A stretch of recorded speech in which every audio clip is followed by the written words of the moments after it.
Seja muito bem-vindo ao nosso programa Revolucionando. Aqui nós discutimos as estratégias da sua jornada para fazer sobrar dinheiro todo mês, mesmo que você tenha dívidas. Eu sou Sheila Mota e o tema de hoje é a cultura que pode estar te impedindo de fazer sobrar dinheiro todos os meses. E hoje eu trouxe um assunto muito interessante aqui, que às vezes a gente não para pensar. A gente vive num mundo de muita correria, onde a gente trabalha muito, onde você trabalha muito, e às vezes você não reserva um tempo para saber se aquilo que é cultural do nosso país, se aquilo que é te incentivado a fazer de modo automático, é bom para você. Se faz parte dos seus objetivos, se é o que realmente você quer para a sua vida, para o seu futuro. Obrigada, Ida. Então, é isso que eu trouxe aqui. Porque, às vezes eu falo assim, eu quero que você aprenda a fazer sobrar dinheiro todos os meses. Mas não é só isso. Tem muita coisa por trás. E eu falo muito sobre sair da caixa, né? Sai da caixa, hashtag sai da caixa. Por quê que eu tenho isso dentro de mim, junto com o meu propósito de fazer você fazer sobrar dinheiro todo mês? Não só fazer sobrar dinheiro, mas pensar diferente, abrir a mente. E isso que eu trouxe aqui para vocês hoje, sobre um pouco do conceito do que a cultura do Brasil pode estar fazendo com você, pode estar fazendo, prejudicando as suas finanças, e a da maioria, e você vai entender por que eu falo isso, tá? Existem estudos que mostram que a importância de fatores culturais, a importância dos fatores culturais no crescimento econômico de um país. O que são? Os valores que são passados dentro do país, os valores que são passados de pais para filhos, porque a gente fala muito aqui sobre crenças, né? E as crenças, elas vêm de vários lugares, que são crenças, as regrinhas que a gente cria na hora de fazer determinada coisa, de escolher uma atitude, um comportamento. Então, esses valores, eles também são passados de pais para filhos. E quanto melhor a qualidade dessas relações existentes, maior a satisfação das pessoas e maior os resultados. Então, quando a gente analisa a cultura de um povo, nós vemos muitas coisas. E uma delas são as características de comportamento comuns à grande maioria dos seus indivíduos. Porque as pessoas vivem num local onde existe uma influência, então a maioria dos indivíduos tem as características de comportamento iguais. Por quê? Porque são aprendidos de forma igual. Então, se parássemos para analisar, se você parasse para analisar a cultura financeira dos brasileiros, porque nós estamos no Brasil e a gente tem que falar sobre a nossa cultura, você vai perceber que existe um nítido padrão de comportamento quanto aos objetivos de investimento, porque nós não temos o hábito de investir, não é verdade? E existe um padrão de comportamento quanto aos planos pessoais da grande maioria da população. E você vai entender bem aqui disso, porque eu vou citar algumas coisas relacionadas a esses comportamentos. E é sobre isso que eu quero que você para pensar um pouco. Porque na maioria das vezes, como eu falei, a cultura te faz agir de forma automática. E que você não para pensar. Será que isso é mesmo realmente o que eu quero? Você já parou para pensar? Não, eu sei que não. Será que isso é importante para mim? Essa questão que eu trouxe aqui para vocês, ela é muito delicada e muito importante, porque ela gera transformações para a vida inteira de uma pessoa financeira. Não é só para o início, para o meio, é para tudo, Então, fica comigo aqui até o final para você entender bem sobre o que eu trouxe aqui, tá? Então, primeira coisa que eu trouxe aqui é a noção de riqueza da nossa cultura latina, porque aí eu falo do Brasil e a América Latina. A noção de riqueza da nossa cultura, ela está associada a bens materiais ou algo que possa ser mostrado, exibido. Então, o que acontece? Os seus parentes e os seus amigos, eles te induzem a fazer determinados planos. Um deles, conquistar diplomas. Outro, posições hierárquicas. Adquirir posses materiais. Nós somos a todo momento bombardeados com isso. Adquirir posses materiais, é a televisão, é a internet, tudo influenciando e trazendo essa informação para a nossa mente. E aí, o que isso traz? Você fica se comparando com seus amigos, com seus vizinhos, com seus parentes. Por quê? Porque o seu ego, às vezes, não quer te deixar por baixo dos bens materiais do outro. Não é verdade? E tem uma outra crença aqui no Brasil que você vai entender muito bem. Quando que uma pessoa é considerada bem-sucedida aqui no Brasil? Quando que normalmente uma pessoa fala assim, ai, olha, fulano está se dando bem, você viu? O que vocês acham? Escreve para mim aqui nos comentários.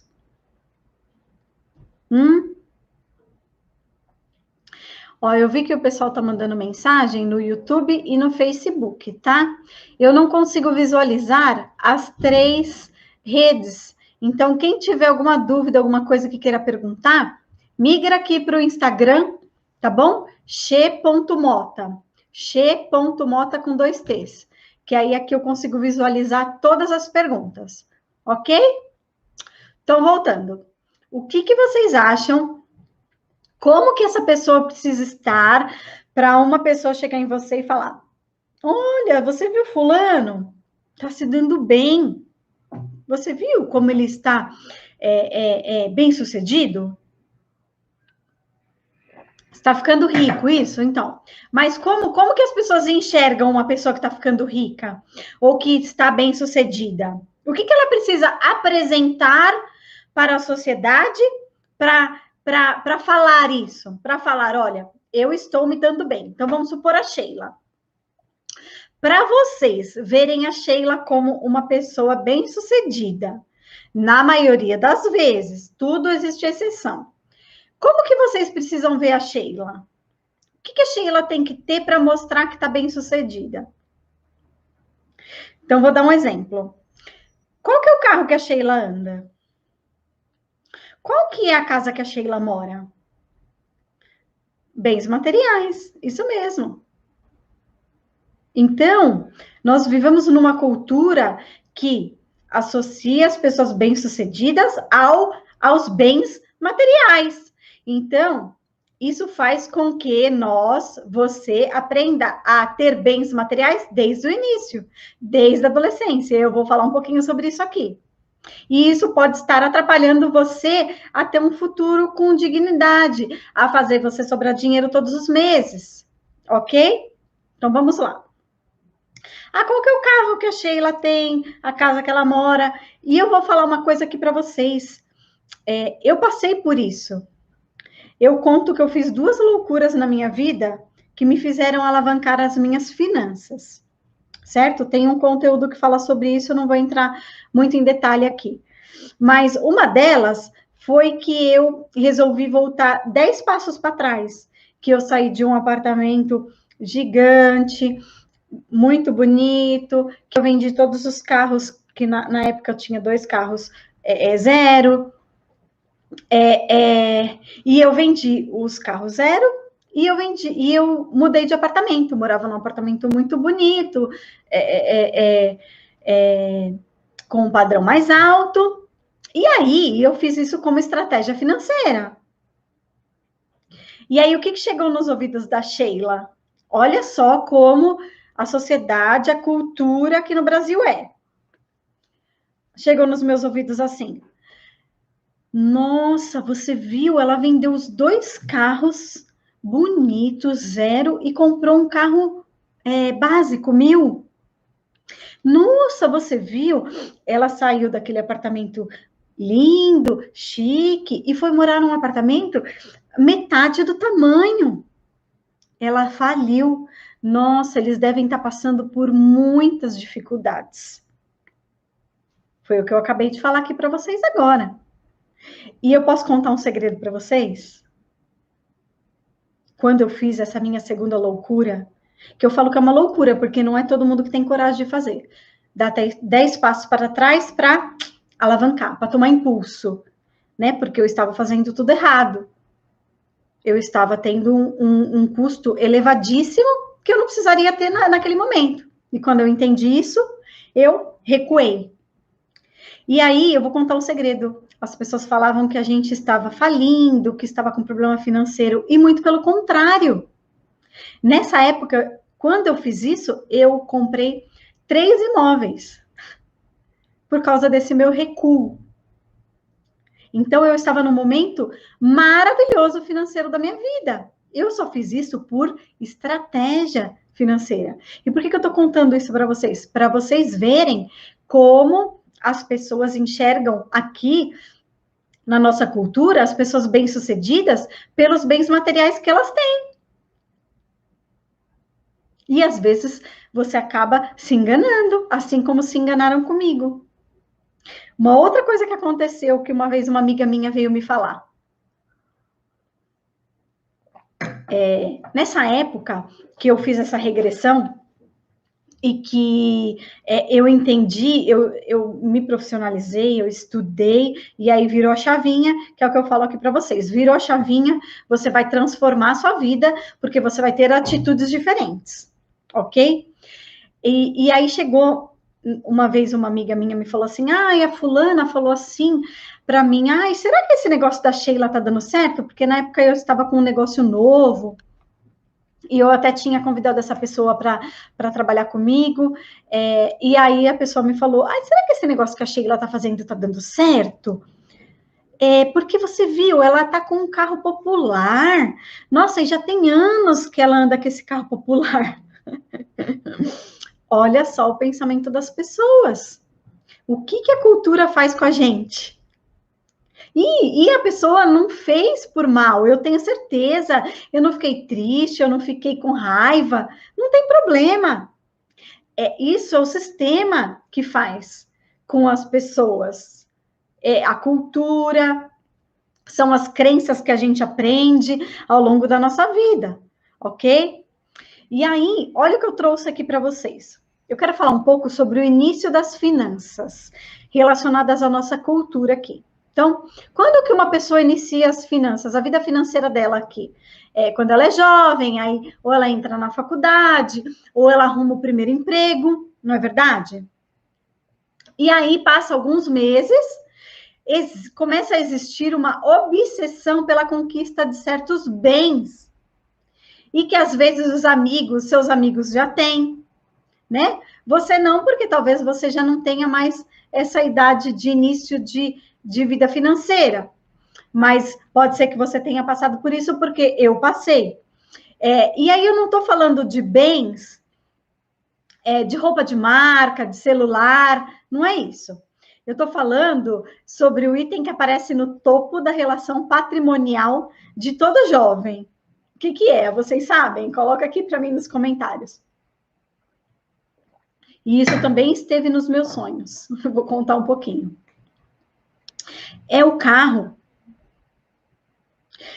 Eu não sei você, mas quando terminei a faculdade, eu não vi a hora de terminar a faculdade para comprar um carro. Porque o meu dinheiro ia todo na faculdade, né? Não dava para sobrar dinheiro. O carro é o verdadeiro símbolo da liberdade, da afirmação social e, nesse caso, do status. Né? Toda regra tem a exceção, que é o que eu falo, mas muitos jovens fazem de tudo para conseguir o primeiro carro. sacrificam a maior parte do seu salário para isso. E ainda tem o pior, às vezes até para comprar um carro 0 quilômetro, novinho em folha. Ah, já dá para comprar, já dá para pagar a prestação de um zerinho básico. Já ouviu alguém falar isso? Né? Porque quando cabe no bolso, a pessoa acha que está tudo bem. Ah, essa parcelinha cabe no bolso, dá para pagar, tá tudo bem. Quanto vale o cheirinho de um carro novo, a tranquilidade de um carro novo?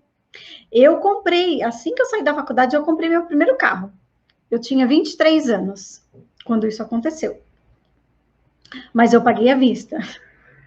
Mas eu ainda fazia umas coisas erradas. Por quê? Na época, eu paguei R$7.500 num carro. Olha só, eu lembro até hoje. Era um carro, hoje é 2021, era um carro 11 anos de uso. Então, hoje era como se fosse um carro 2021, 2010, né?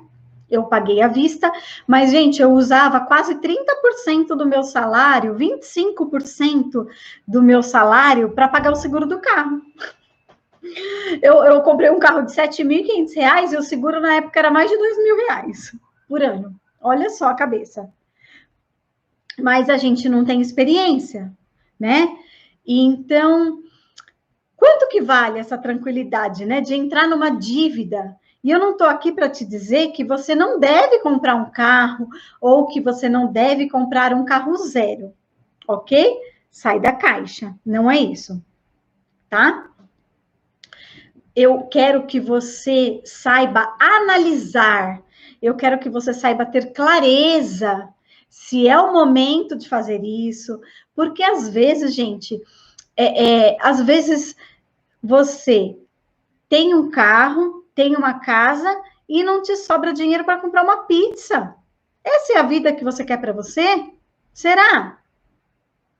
Só por causa do carro, por causa da casa? É isso que eu quero trazer para vocês aqui hoje, sobre a cultura que engessa os nossos padrões e faz com que você tenha escolhas que talvez não seja o momento para você, ok? E aí, o jovem vai lá, faz um financiamento de um carro, porque a parcela cabe no bolso, e isso serve também para quando você for trocar de carro, não só para o jovem. Eu estou falando do jovem porque já é cultural. Desde o início, quando a gente é jovem, já vem essa estrutura que eu estou contando aqui para você. Aí faz um financiamento de um carro para pagar, vai, em 3 anos, 4 anos, e aí financia e paga 3 carros.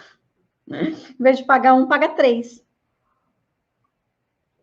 Isso não é inteligente.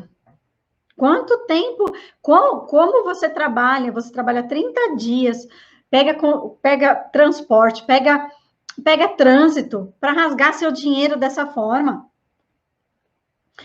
Quando não compra o zero, né? Porque aí daqui 3 anos, quando a pessoa vender, você já perdeu 30%. Se você pagou 30 mil no carro, que hoje nem tem carro de 30 mil zero, vou colocar 50 mil. 50 mil. Quando você for vender, você vai vender por 30, que foi o que aconteceu comigo. Eu comprei, nessa época que eu vendi os carros, um carro zero, paguei 50 mil reais, e depois de 2 anos eu vendi por 30. Pensa. Eu quase infartei. Então, hoje, ao meu ver, para mim, para Sheila, não compensa ter um carro zero. Pode ser que lá na frente eu queira comprar um, porque eu esteja com muito dinheiro sobrando, assim, já tenha atingido todos os meus objetivos financeiros, mas eu acho que isso não vai acontecer, tá? Porque eu não curto muito rasgar dinheiro. Eu dou muito valor a cada R$1, a cada R$100. Então, mas o que eu quero? Eu quero que você pense se você precisa desse carro, porque é diferente a pessoa falar, eu vou comprar um carro. Então, vou dar um exemplo. Você vai trabalhar de Uber e você precisa do carro para comprar para trabalhar de Uber, certo? E aí, às vezes, o que acontece? Eu vou trabalhar 5 anos de Uber, tá? Se você alugar um carro, a parcela da locação do carro provavelmente vai ser mais cara do que a parcela se você comprar um carro. Então, aí você vai lá e faz um financiamento, mas aí você está gerando renda com aquele carro. Você vai pagar aquele carro com o seu trabalho. É diferente de você ir lá e entrar numa dívida, que você vai ter que colocar essa dívida no seu orçamento e ainda vai ter que pagar 3 carros, tá? Aí, o que acontece com esse jovem? Vamos lá, na cultura do país. O jovem foi lá, começou no seu primeiro emprego, foi lá e fez uma prestação de um carro, que aí, junto com a prestação do carro, veio a prestação, veio o IPVA, veio o seguro, o combustível, né? Então, vamos supor que ele está gastando 50%, eu acho que vai gastar mais. 80% do seu salário com o carro. E aí, não vou entrar nesse mérito, e aí ele vai lá e começa a crescer profissionalmente, recebe alguns aumentos no salário. E aí, o que acontece depois que a sociedade faz com a gente, com esse jovem? Ah, agora você está na época de você construir a sua família. Então, você precisa pensar num casamento, né? Já ouviram falar nisso? Se identificam? Então, você precisa casar, você já está namorando, nanã. E aí a primeira coisa que a cultura fala para você, para essa pessoa: quem casa quer casa. Já ouviu falar? Quem casa quer casa? Outra coisa que falam: aluguel? Não, é para pagar a vida inteira e você nunca vai ter o bem.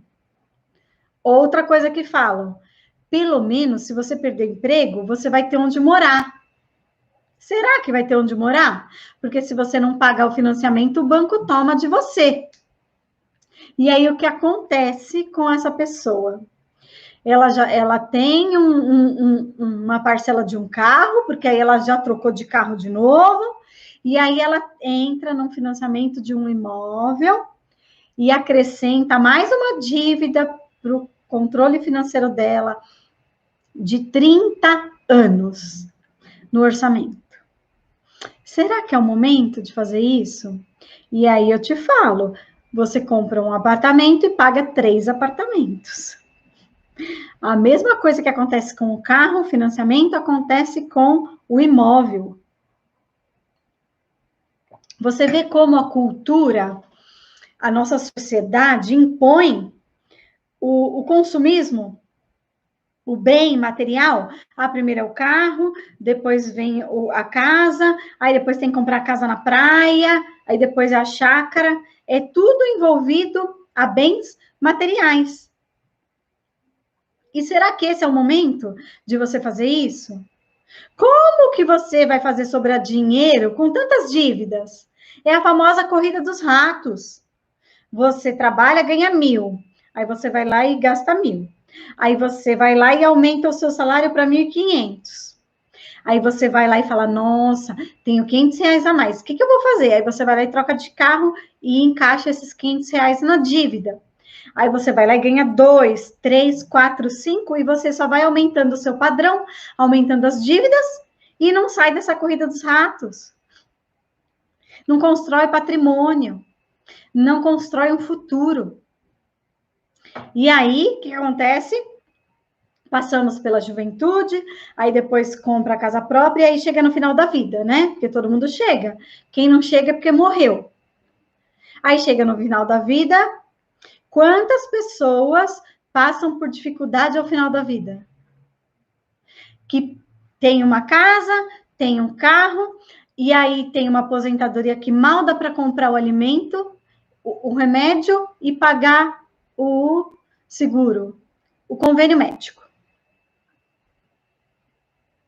Isso aqui que eu trouxe para vocês é uma questão muito séria. Sabe por quê? Porque envolve decisões que podem trazer consequências para uma vida inteira, é uma vida toda. A maioria das pessoas que você conhece passam pelas mesmas coisas, pelas mesmas emoções e pelas mesmas dificuldades.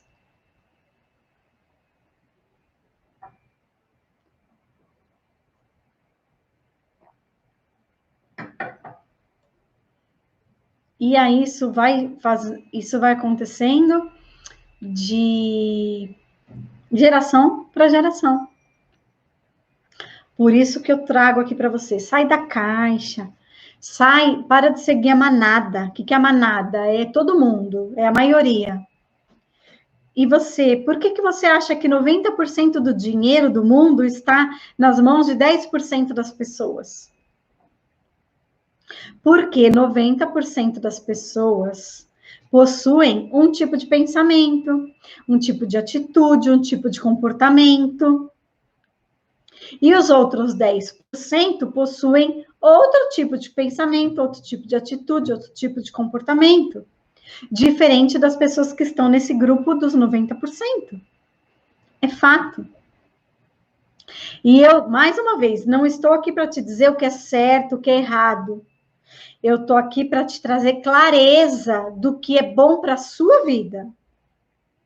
Para você abrir sua mente, para você pensar nisso.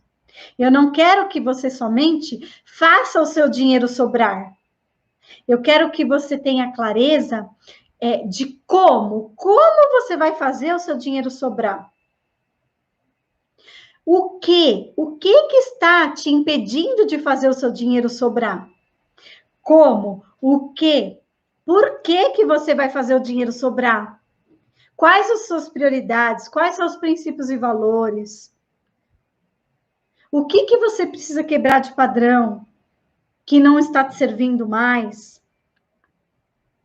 Quando eu falo que o problema é cultural, eu me refiro ao fato de que nem todas as culturas valorizam tanto a posse material como nós valorizamos aqui no Brasil. E porque alguns costumes de outras culturas tornam as pessoas cada dia mais ricas para fazer o dinheiro girar a economia. Tudo ao contrário aqui no Brasil, que é um país subdesenvolvido. Vou dar um exemplo. Vamos falar da comunidade judaica. A gente faz um monte de piadinha sobre eles, fala que, né, com todo respeito, se você é dessa comunidade, né? Porque a gente fala que eles são mesquinhas em relação a dinheiro, e claro que é uma fama exagerada, que a gente põe umas pitadinhas de piada e tudo mais. Mas a cultura judaica, ela valoriza muito a negociação, ela valoriza o enriquecimento, não necessariamente a posse de bens específicos, o carro, a casa. E aí eu vou contar outro segredo para vocês. Eu tive um relacionamento com uma pessoa por 2 anos que era dessa comunidade. E eu posso falar uma coisa para você? Todos eles moram de aluguel, a maioria. Mas eles constroem muito patrimônio. Eles querem patrimônio para alugar, para fazer dinheiro, para comprar e vender, para crescer financeiramente. Eles não se apegam a essa questão, eu preciso ter uma casa que eu comprei, fazer um financiamento e pagar 3 casas. Eles não têm esse apego que a nossa cultura tem e nos influencia. Para a gente é meio desconexo isso, né? As crianças judias também não têm educação financeira, assim como as nossas. E aí, olha o que eu falo sobre cultura. Elas aprendem com os pais a seguirem o mesmo padrão, de não focar nos bens materiais pessoais, mas sim aprender a negociar, enriquecer, em criar patrimônio. Igualzinho aqui, né? A cultura dos Estados Unidos. Quando a pessoa chega na juventude nos Estados Unidos, é muito incentivado ela a correr atrás do primeiro $1.000.000 dela. Já ouviu falar? Por isso que tem essa crença do 1 milhão. E você sabe para que serve isso? Por que é incentivado a chegar no 1 milhão? Será que é para comprar carros, bens materiais? Não. Vou te contar. Sabe para que é? Para aposentadoria. Para gerar renda. Para não ficar dependente do emprego. E como que poderia gerar renda aqui no Brasil? De várias formas. Se você tem 1 milhão, 2 milhões, você faz uma aplicação no produto financeiro e gera renda. Ó, se você tiver 1 milhão, você pode comprar 5 apartamentos de 200 mil, sabe esses apartamentos pequenininhos que estão na moda agora? E você aluga esses apartamentos por R$ 1.200 cada um. E aí você tem R$ 5.000 de renda todo mês. E os apartamentos continuam lá, valorizando. A hora que você quiser, você pode vender, comprar outro, fazer o que você quiser. Você não perde, só ganha. E eu não estou aqui para falar para você que você precisa alcançar 1 milhão. Eu desejo que você alcance muito mais do que isso. Mas o ponto que eu quero que você tenha clareza aqui é sobre a cultura. O que te influencia a todo momento a tomar atitudes que nem sempre são boas para você. Às vezes, não naquele momento. Ok? Eu pensava muito diferente do que eu penso hoje. Eu já falei inúmeras vezes que quando eu era CLT, eu pensava pequeno, eu tinha medo de tudo, eu vivia ali no meu mundinho, na minha caixinha. Eu achava que o CLT era uma segurança para a vida toda, e você sabe que hoje é nítido que não é. Antigamente as pessoas ficavam 20 anos numa empresa, hoje não, você fica 2, 3, e daqui a pouco a empresa está te mandando embora para contratar um estagiário, para pagar 1/3 do valor. Então eu tinha muitas crenças que foram quebradas nesses últimos anos da minha vida, principalmente depois que eu me especializei, depois que eu larguei o CLT. Eu tinha o paradigma do carro zero, que eu tinha que ter um carro zero, eu tinha o paradigma da casa própria, e eu posso te dizer que esses anos foram os anos que eu mais aprendi, que eu mais evoluí, que eu mais cresci financeiramente. E aí você pode me dizer, ai, Sheila, mas a minha família sempre fez assim. Ai, mas foi assim que eu aprendi. Ai, mas eu não tenho tempo para ficar pensando sobre essas coisas, é muito difícil. E aí eu quero te falar uma coisa muito importante. Eu sei que sua família sempre fez assim, e tá tudo bem. Eu sei que foi assim que você aprendeu, e está tudo bem, ou está tudo mal. Você precisa analisar. Vou contar uma história aqui de uma senhora que ela, quando chegava no final do ano, no Natal, ela ia fazer o peru e ela cortava as pontas do peru e colocava na tigela, na vasilha, na forma, para assar, tá? Aí ela colocava no fogão e assava esse peru. Aí, a filha dela, a mesma coisa. Quando chegava o final do ano, ela ia lá, cortava as beiradas do peru, colocava na forma e colocava para assar. Aí, a terceira geração chegou, a neta da primeira, tá? E aí ela perguntou para a mãe, falou assim, mãe, por que você corta as pontas do peru para você colocar na forma e depois assar? E aí a mãe respondeu para a filha, ai, você sabe que eu não sei? Porque minha mãe fazia isso, mas eu vou perguntar para ela. Aí a mãe da menina foi lá perguntar para a avó da menina, mãe, eu corto as pontas do peru, porque eu sempre vi você fazendo dessa forma. Por que você corta as pontas do peru para depois você assar na forma? E aí a senhora respondeu, minha filha, sabe por quê? Porque eu cortava as pontas do peru, porque a forma que eu tinha na minha casa, ela era muito pequena e não cabia o peru inteiro. Então eu cortava as pontinhas para caber na forma para eu poder assar. Olha só. O que eu quero dizer com essa história? O que era bom antigamente pode não ser hoje. O que era bom para o seu pai cabia para ele. E hoje você pode ter uma forma gigante que você não precisa cortar as pontas do peru. Olha só. Hoje, os imóveis que têm melhores investimentos, melhores retornos financeiros, maiores giros, são os imóveis pequenos. E aí eu te pergunto, quem imaginou que as pessoas fossem morar, e morar bem, não é morar mal, porque fica todo estruturadinho, todo mobiliado lindo, normalmente são em locais bons.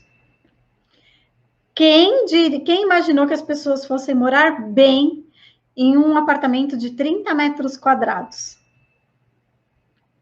Então, você precisa parar para analisar se tudo que você aprendeu, se tudo que a sua família fazia, hoje serve para você. Se é bom para você, porque o mundo ele tem mudado drasticamente. A tecnologia é muita evolução e às vezes você pode estar parado no tempo. E se você não mudar o seu pensamento, você vai ficar igual aos 90% da população, sem fazer o seu dinheiro sobrar mês a mês, sobrando dias, faltando dinheiro. Vai chegar no final da sua vida, vai depender de parentes, de filhos. É isso que você quer? E aí você me pergunta, eu não tenho tempo para ficar estudando. E eu vou te falar sobre o tempo. Você vai arrumar tempo para aquilo que é importante para você. Engraçado, né? Por que você não fala assim, ó? Ai, olha, Sheila, eu tô há 3 dias sem tomar banho. Ai, porque eu tô sem tempo. Ai, eu tô há 1 semana sem escovar os dentes. Porque eu tô sem tempo. Por quê? Porque isso é uma prioridade para você. Tomar banho, escovar os dentes. Porque senão você vai ficar fedida, vai ficar com a boca ruim.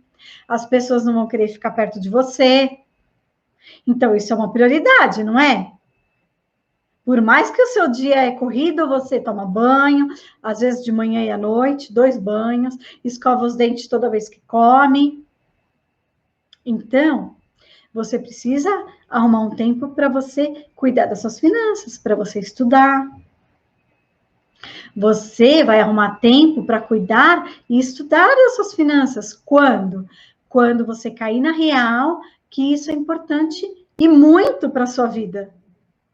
E eu vou te dizer, lá na frente você vai querer ter começado hoje. Porque o tempo passa assim. E aí eu vou te dizer uma coisa, você não precisa sair que nem louco, fazendo tudo diferente do que você aprendeu, do que a cultura e o sistema te ensinou. Não. Qual é o jeito certo?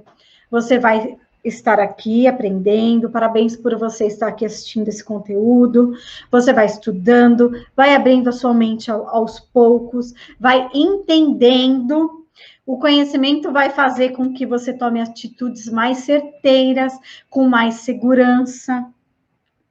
Vai fazer com que talvez você espere um pouco mais para comprar um carro e compre esse carro à vista, igual eu fiz.